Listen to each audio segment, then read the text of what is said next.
I want to begin, especially for anyone who's new to your work, right at the beginning for you, and ask what it was at the outset that got you into the whole world of esoteric knowledge and ancient wisdom. Well, for me, it goes all the way back to 1977, believe it or not. So in 1977, my family moved from New York to Miami, Florida. And so we moved in this city called Opa-locka, and there's an airport in Opa-locka called the Opa-locka Airport. It's a small private airport. And I would go out in the backyard and watch the planes go over. And so to me, it was amazing to see planes appear to be moving slow, even though I knew in my mind they had to be moving pretty fast, because how would they stay in the air? Well, this one day when I was outside doing this object came across, and it wasn't round like a flying saucer or a UFO typical shape. It was more elongated, but not like a cigar, just like a very elongated, a stretched out oval. And it was really shining and like gleaming, what I thought at the time looked like shiny metal. I don't really know what it was.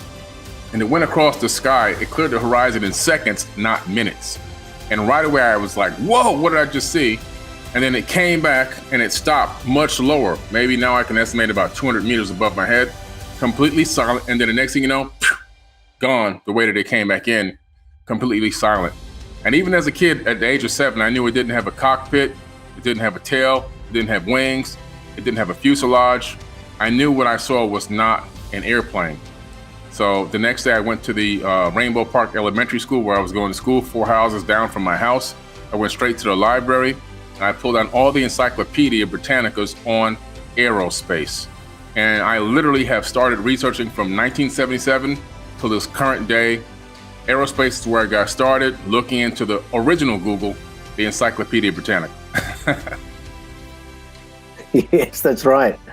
And had anything like that happened within your family before? Were you the first in the Carson family to have a close encounter of that kind? Wow, that's a good question. Nobody's ever asked that question. So there is a situation that did occur that I found from my aunt, who unfortunately, bless her heart, just died in 2020. She passed away from cancer.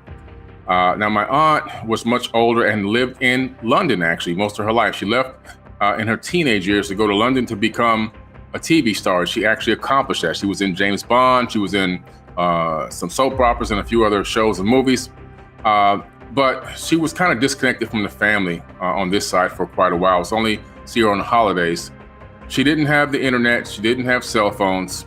And right before she passed away, on her deathbed, she wanted to tell me something that was very interesting. My mom passed away 13 years prior to her. And she said that I want to tell you something about what happened with myself and your mother. When we were kids growing up in St. Thomas in the Virgin Islands, she didn't say aliens, but she said these advanced beings standing at this place that has these giant, I don't know, megalithic stones or granite stones, from what I can imagine, when she was trying to explain how big these stones were. And at that location is where they were taken away for a few hours and then brought back. I found it to be pretty interesting for somebody to tell me that on their deathbed. She didn't know I was forbidden knowledge. She doesn't know anything about my TV shows, Instagram, none of that kind of stuff. And I thought that was pretty interesting for her to want to share that with me, while she's passing away. Absolutely. Yeah. The reason I asked that question is that a lot of people, when they come to me and report their own experiences that they're trying to process, I'll say, did your mom or dad have an experience like this? And they'll say, oh, no, I don't think so. I think they'd have told me. Yeah. And then about a week later, they'll call me back and say, actually, I talked to my dad. And he said, well, since you ask, son, I'll tell you what happened to me when I was 15 years old.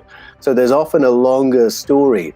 Yeah. But you mentioned that the impact for you of that experience was that it turned you really into a researcher. Mm-hmm. Yeah. And you began at the technology end of the spectrum. At some point, you have joined the dots with other fields of study and other academic disciplines, and you discovered the ancient world of Mesopotamia. Right. Can you tell me how you discovered that tradition and how it tied in with your technological interests? Sure, definitely. It's really, it's a crazy story. So as I began to study the technology, I looked into delta wing, swept wing, ballistics. I was looking to, hypersonic, supersonic. I went to all the different aspects of aerospace that I could find. I couldn't find anything that looked like what I saw. And so, but I continued to study and research because now this whole field of aerospace had really captured my soul and my heart. And I became dedicated to it. So I kind of became a quasi-aerospace historian over many years as just growing up. I was just obsessed with it. First, I was looking out into space with my telescope. And with my telescope, I started researching the precession of the equinoxes.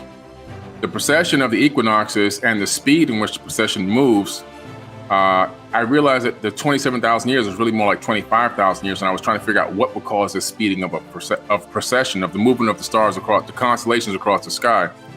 And I started looking into orbital mechanics. And when I started looking into orbital mechanics, I realized in order for our sun to move faster and slower, it must be orbiting something. So I started hypothesizing that maybe we are orbiting another large rogue planet, or maybe even orbiting another star. And come to find out, our sun is actually orbiting a brown dwarf star, which is now peer-reviewed science, which is actually trying to change all the astrophysics books. And so that got me into that whole realm of, looking into space. And now, during this process, I realized there were cataclysms that were being caused on Earth around this orbital cycle of this intertwining of the gravitational fields of the stars, creating havoc throughout the entire solar system. And so I realized, okay, let me start this project. I wanted to build an underground shelter. So I built this underground city, is what it turned out to be. It's the size of 3 Walmarts underground. It's in Northwest Georgia. I was on the History Channel because of this. This is one of the first times I made TV in 2012 because of this giant project I was working on, a $20 million project. Now, the significance of this is during the time that I was working on this project and it was getting all this notoriety around the world, all of a sudden, I was in my house one day after a long day's work working on this specific project, and all the lights in my family room went dim. They turned lavender. The TV I was watching went off. I was watching ESPN.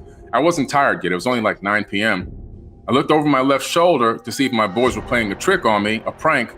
No boys on that side, nothing going on. But when I turned my head back around, 2, what I can only say to you would be the typical gray aliens right in my face, within inches of my face. And I'm sitting down in a chair much about this same height, so they must have been no more than 4 feet, 4.5 feet max. Their eyes, I still can't tell if they were really eyes or if it was some type of apparatus. It was very strange. They didn't give me any telepathic communication, but what happened for me at least was that my brain literally started shaking in my skull. I tried to scream, no sound was coming out. There were people in the house. At that time I was actually married. My wife was home. She heard nothing. My girls on the other side heard nothing. My kids heard nothing. My boys heard nothing. And then just as fast as it started, it stopped, and they don't really have a walking gait like a human, but they kind of dangled or bounced away, and they went through the wall. The lights came back, TV came back, and I was completely shocked. I was torn up. It scared the heck out of my family. It took years for me to start talking about this because it was actually one of the catalysts for my divorce. So I gained nothing out of this, and I sought no popularity from it either. But that interesting event did something special, how I got into ancient civilizations. After this happened, the phrase worldwide telescope was burnt into my brain. It just kept playing over and over and over and over again. Worldwide telescope, nonstop. To the point where it was like hundreds of times. I went to my computer, and back then Google was just competing still with all the other search engines. So I went to excite.com and I typed in worldwide telescope. It's still in business till this very day. Worldwidetelescope.org is the first thing that popped up on the search result. I almost fell out of my chair. I click on it, takes me to a website where I can access all the space probe data from all the missions ever sent into space. And the first one I see is, I say, okay, let me click on Mars. And then I go, oh, panoramas, let me click on that. And then it gave me Spirit rover, it gave me Opportunity rover, and it gave me all these different areas that the rovers were in. So I clicked on Opportunity, and I go in there and I'm looking around. I'm in McMurdo Valley and and I start seeing anomalies, things that don't appear to be like they don't appear to be rocks, and they shouldn't be where they were. And that's what got me into anomaly hunting. But the things I saw looked like things from ancient civilizations on Earth. And I'm like, wait a minute, whoa, is this real? And the more I researched, I found out it was real. And these images weren't obfuscated and still aren't obfuscated yet on that particular access to the space probe data. And so I started making a correlation between ancient civilizations and these space anomalies. And I started hypothesizing, could these Anunnaki beings or these Atlantean people have been an interplanetary civilization? And could they be connected? And that's what I came to find out. My total hypothesis is that, yes, they are the same people. Yes, they are connected. And yes, they were on different planets and moons in this solar system. Wow, there's so much in your answer there. I want to flag one thing you mentioned in passing, that experiencing a close encounter, as you described there, a close encounter of the fourth kind, is a very isolating experience. Yeah. It doesn't help anyone to have an experience like that. It doesn't give you an advantage to get a better job or improve your relationships, quite the reverse. Yeah. So I thank you for mentioning that part of the story. Yeah. You were well ahead of the curve in terms of recognizing these anomalies in the images from Mars. Mm-hmm. Everyone's talking about it now. What are we seeing on the surface now? And beginning to talk about how it relates to previous civilizations. Mm-hmm. What was it that you found in the ancient cuneiforms that told you that what you're reading about there had a relationship with what you were seeing on the surface of Mars? Yeah, so a great question. I started looking into the Sumerian Tablets. Originally, I came across the work of Zecharia Sitchin, which before he was being ridiculed and everything else. And I realized that he was giving the location of his sources for where he got his ideas. People think that he made all this stuff up. No, he was using source material.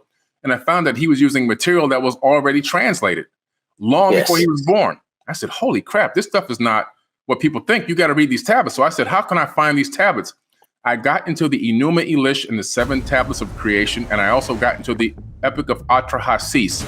Both of them tell an incredible tale of the creation of the solar system, as well as the explosion of Tiamat, how Earth was formed from the remnants of Tiamat, how the asteroid belt formed, and also how there were beings that came to this solar system after it kind of healed and recoalesced. They created a breakaway civilization on Earth, and they also had a civilization running concurrently on Mars. And the people that were working these breakaway civilizations, doing the harder labor, were the working class Anunnaki people. They call them the Igigi in the Sumerian cuneiform tablets, the Igigi. And these people were doing the work and the labor, and they were coming back and forth to and fro from Earth to Mars on a consistent basis.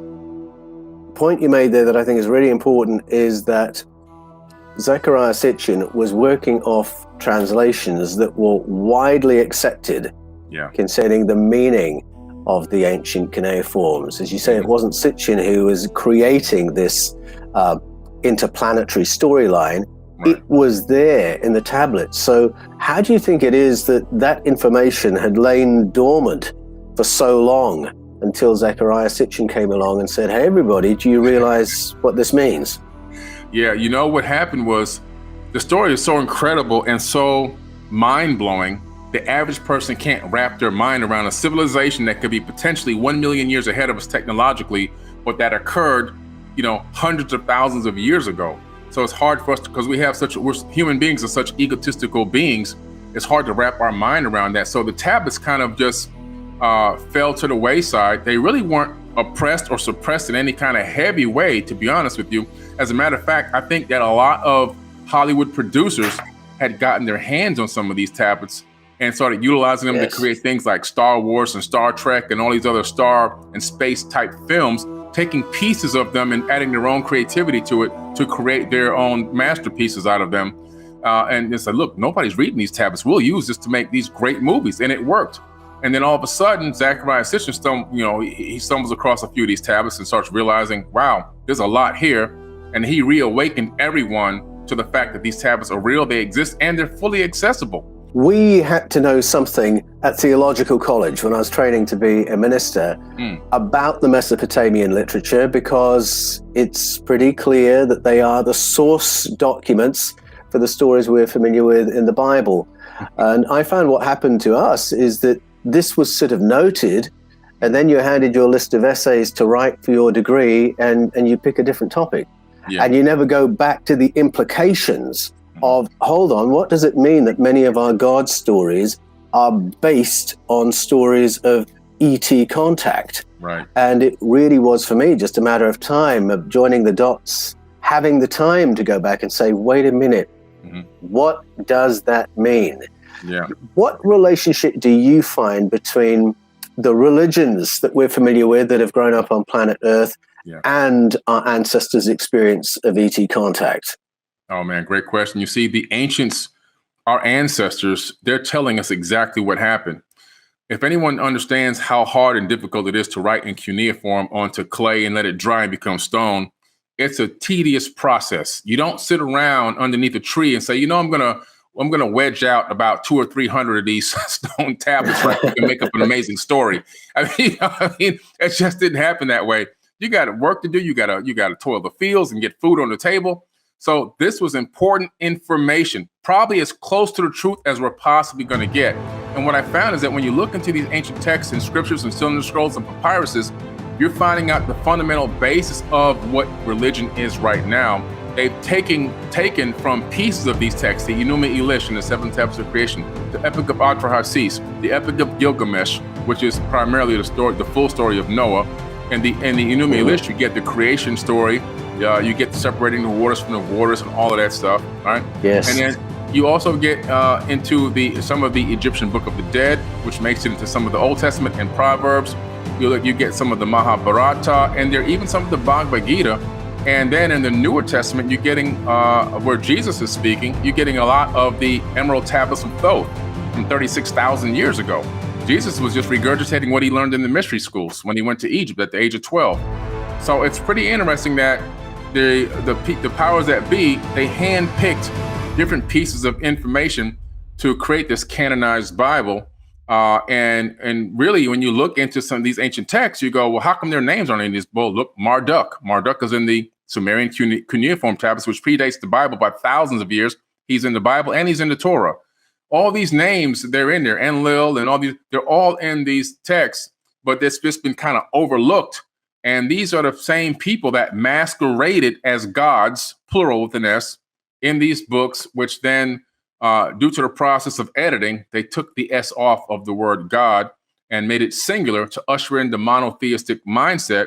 But in the original translation, it's gods with an S. And there's actually multiple gods being spoken about in the Bible, not just one. These are these Anunnaki Atlantean people that were battling for, control of humans and resources on Earth.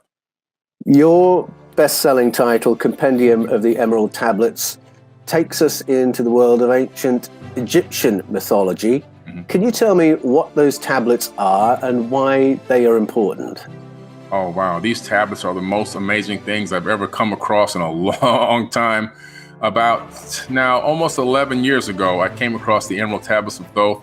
These are ancient writings that were authored and written by Thoth himself. Thoth is a Atlantean. He claims to be an Atlantean priest king, a son of Atlantis that ruled over the land of Chem long before it was called Egypt. For he ruled over Chem for 14,000 years. Now that's even according to the ancient Egyptians. It's etched into stone in Egypt, so you can't deny that the ancients agree with this. And what's interesting is he was known as the first intelligencer, the person that brought knowledge and wisdom, languages to the planet. In the land of Chem, he taught chemistry and alchemy. And he alchemically created these tablets, which he put on this emerald green type stone. And these tablets are really giving you the key, not only to life, enlightenment, how to ascend to higher dimensions. He's talking about technology in there, flying ships that can fly into space. He's talking about weapons that can stun people and freeze them in their tracks. He's talking about having the power to transfer consciousness into a cloned avatar body. And he's even talking about walking through stargates. It's like an amazing space story combined with, an amazing empathetic story about how one being decided to put a crew together and fly around Earth after the Great Flood and help re-kickstart civilization for humans all over the planet. Now, you describe him as an Atlantean, an Anunnaki. What exactly do you think Thoth was? Great question. So Anunnaki is a generalized term. So like, for example, if we were to leave Earth and go to Mars and we met some people on Mars that were Martians, they would say, well, who are you? What are you guys? Well, we're Earthlings, right? But I'm really a Floridian from Florida in America. So you can break it down to levels. And so Anunnaki just means those who came from heaven to Earth. But the Atlantean was the name of the actual civilization. They had this Atlantean civilization that was just not a ring city that Plato talked about. That's where people get a little confused. They think, oh, there was this place called Atlantis. No, Earth was Atlantis. The entire planet We're all right now, wherever you are on this planet, you're sitting on top of Atlantis.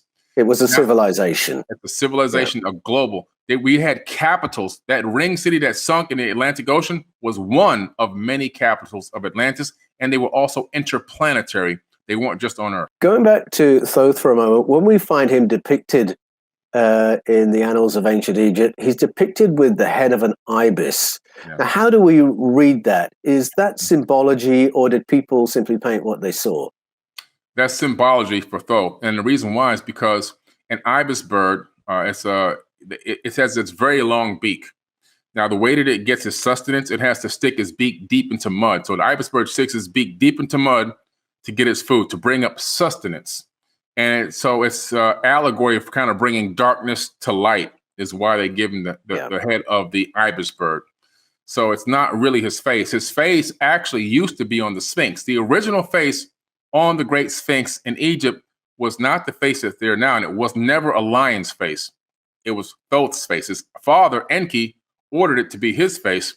After Thoth and his brother, Marduk, also known as Amun-Ra, got into a couple of battles, and Thoth's dad said, look, man, go to the other side of the planet and start that Mesoamerican civilization over there and leave your brother over here.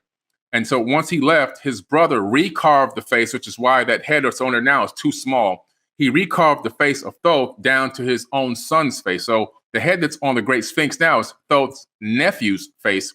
But you can see quite easily that these are human features.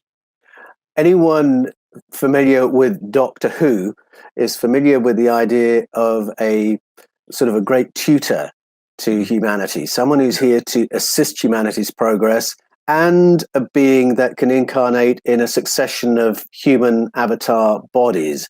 And that's how you describe Thoth. Tell us a bit more about that idea and what that means for how long Thoth was on planet Earth with us.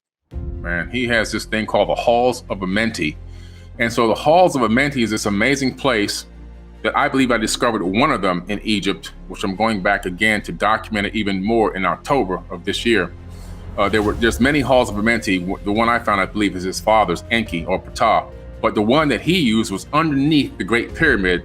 Now, what's interesting is about 4.5 years ago now, they found these halls underneath the Great Pyramid. They're all empty now, but these are these giant halls that were engineered, and they go on for miles.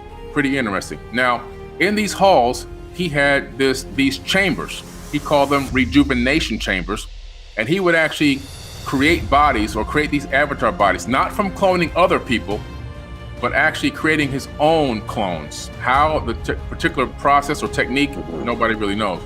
But then what he would do is he would transfer his consciousness into one of these avatar bodies. He said he would walk amongst men, but unlike a man. You wouldn't even know that he was walking around in this bodysuit, basically. And then while he was doing that, other bodies that he had already used in the past were put back into these different chambers that he had many of them, and they would sit there for 100 years. So every 100 years, he'd go back and hop in a new body. He's done that 10 times 100. I mean, the guy, that's just 10,000 years alone right there. But if you look at the time frame in between that he waits to go and get another body and add it all together, it's getting close to 100,000 years. We're talking about beings that have discovered a way of obtaining immortality by transferring their consciousness, which is what we're doing right now. In Russia, they transferred a monkey's consciousness with the 2045 project into a computer. The monkey's body is gone dead. The monkey is still alive in the computer. And by 2045, they want to be able to do that with humans. A human, take a cell from a human, turn it into a stem cell, which they can do now, then clone your body to the age specified with no disease in it, then transfer your consciousness into that new avatar body. So it's pretty interesting that we're getting to that level. We're kind of rediscovering what already happened in the ancient past. Indeed. I was going to ask, you talked about the idea of Thoth walking among humans without being spotted, moving around inconspicuously. Mm-hmm. Do you believe that that relates to our experiences today? Do we have company from elsewhere in the cosmos or from other dimensions that we're not spotting because it's moving around inconspicuously? Oh, yeah, absolutely. You know, there's a good show that just came out on Amazon Prime. It's called The Man That Fell to Earth. It's a remake of an old classic. And what I like about this remake is they really put a great spin on it. And you can see that this alien being from another planet coming here to look for technology to help his home planet that he could create over there.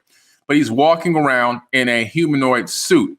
In other words, the skin and everything else that's on his body that makes him look human is actually his spacesuit. And so it's pretty, there's so many, I like the way that they kind of he's not walking around in something that appears to be technological. It looks biological. And so I believe right now that there are beings walking amongst us, completely cloaked in these humanoid bodysuits, and able to speak and interact. And you would never even know you were sitting down next to or talking to a person that wasn't even of this world.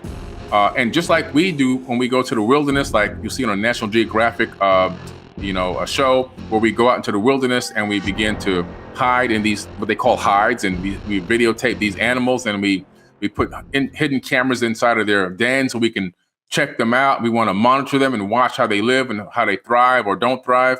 And then we even alien abduct these animals by shooting them with a dart, tranquilizing them. Now they have lost time. We take them away to a laboratory. We take fluids from them. We inject an alien tracking device in them. We put them back in the wild. It's the same thing happening to us. It is. It's exactly the same thing.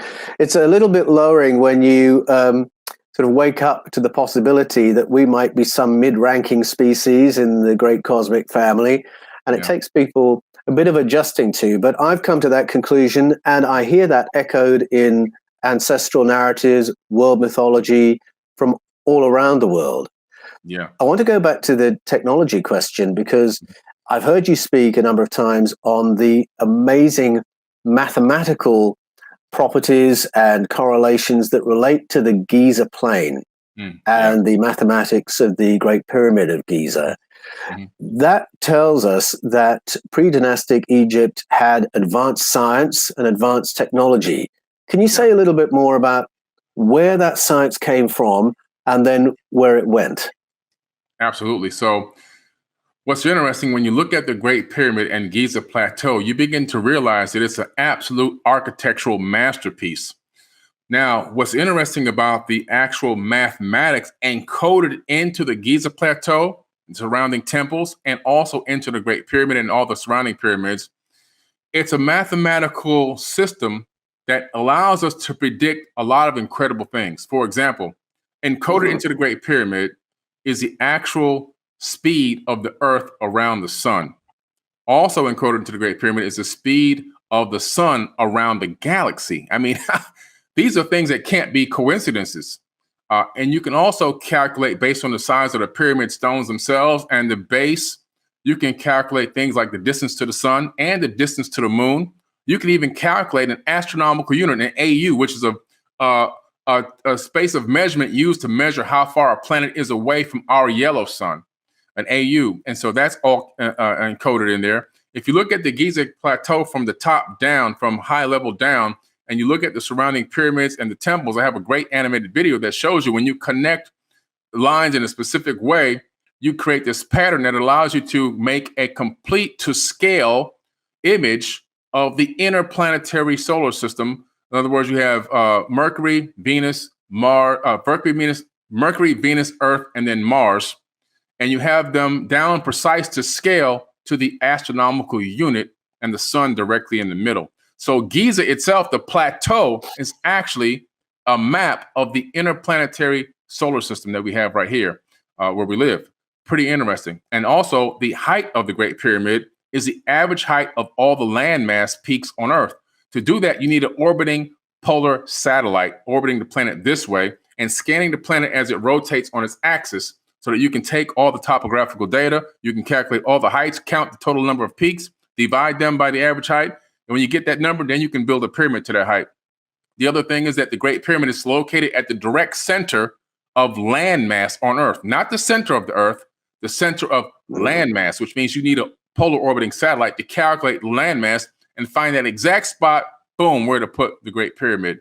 Now, all this is encoded into the Great Pyramid, and there's so much more. I could talk for probably 10 hours on it. You can calculate the actual circumference of the sun. I mean, the amount of mathematics that are encoded into it is just incredible. the science of pre-dynastic Egypt really is mind-boggling.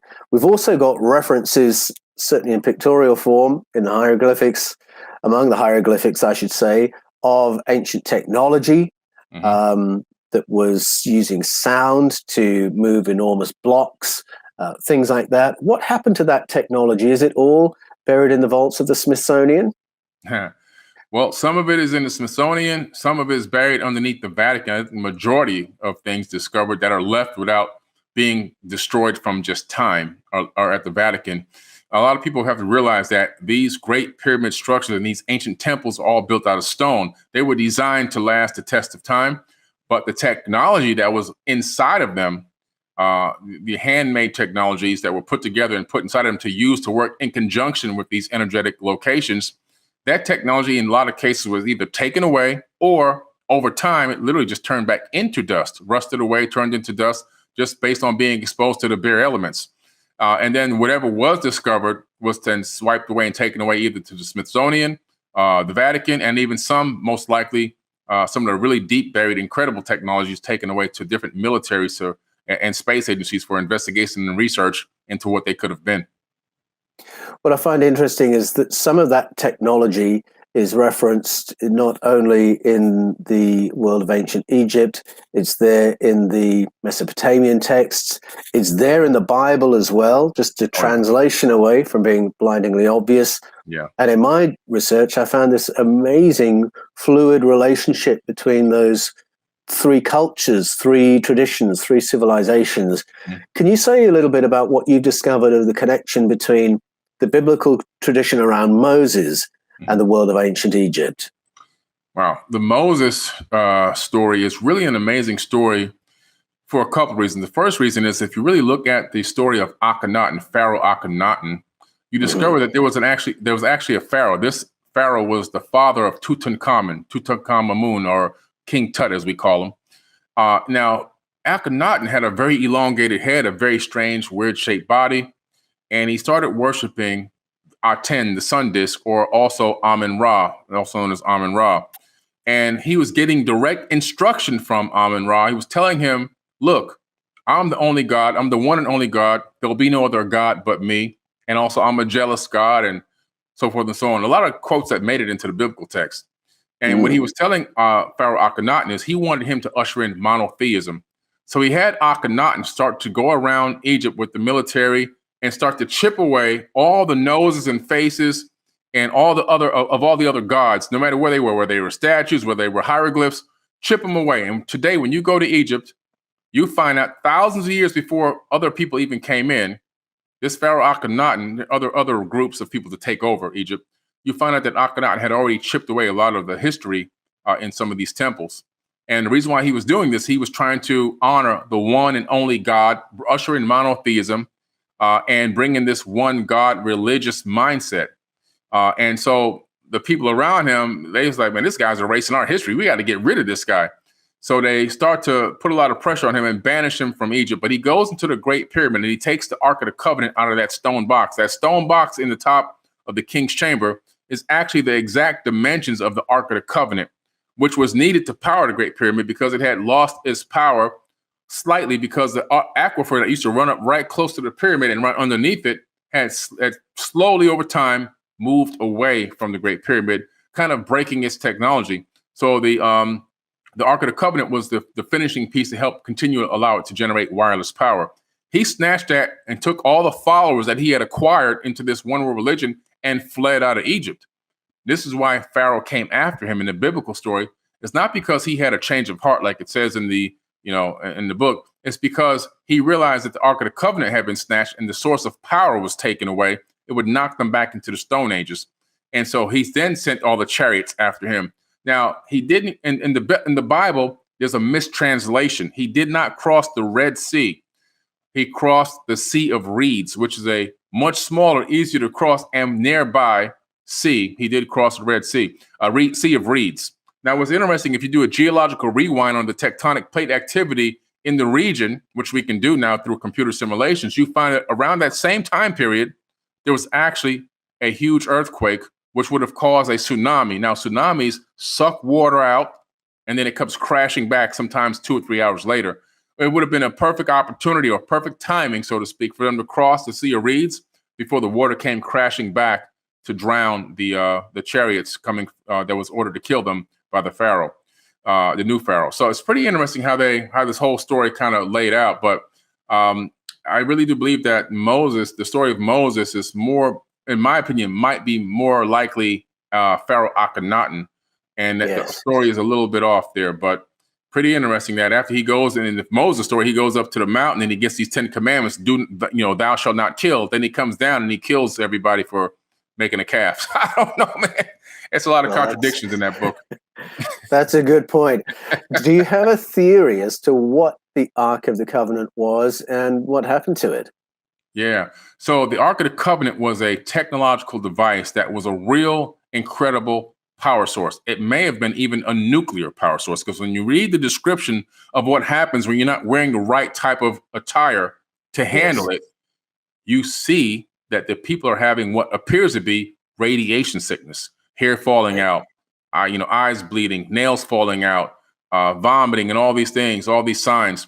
If you touch it in the wrong spot where there's this electrical charge, you die instantaneously because it's going to stop your heart. And so I believe that it was a high power, highly charged device that ran potentially off of nuclear power or had some source of extreme radiation that would come out of it, which is why they had to have the breastplate and all these other things on when they handled it. And I believe that there were more than one Ark of the Covenant. I think that there was actually 3 Arks of the Covenant based on some of the texts that I've read. There's the descriptions of these things in various different texts. For whatever reason, these things have seemingly disappeared. Now, one, what more recently was discovered to be in Ethiopia at a church in Ethiopia and being guarded by the church priest. However, once that story aired about this, I think it aired on Discovery Channel about 8 years ago. Within a year, somebody had broke in and stole it. They didn't have a military. They just took it. So the last one that we knew where it potentially could have been is now gone as well. The other 2, one could have been lost to time, and the other one could be in some military bunker somewhere. Is there something you'd like to tell us about that I've not yet asked you about? Well, my brand new movie, The Black Knight Satellite, Beyond the Signal documentary, came out about a month ago. So if something advanced could be contacting us or sending signals from an unknown craft here close to Earth, possibly Epsilon Boreas, what is their purpose for being here? They just show up and the governments of the world cannot capture them? They are elusive, but sometimes visible? Could there be more evidence of our government and other governments coming in contact with the Black Knight satellite? And if so, could the contact be by accident, given our current technology, or on purpose? It aired at limited movie theaters. We were at the red carpet event at the Imagine Theater in Michigan. It was an incredible event. Lots of people came from all over the country. And now it's available on Forbidden Knowledge TV, which is on Apple TV, Roku, Amazon Fire TV, the web at 4bk.tv, and also iOS and Google Play App Store. Tell us a little bit about the origin story of that movie.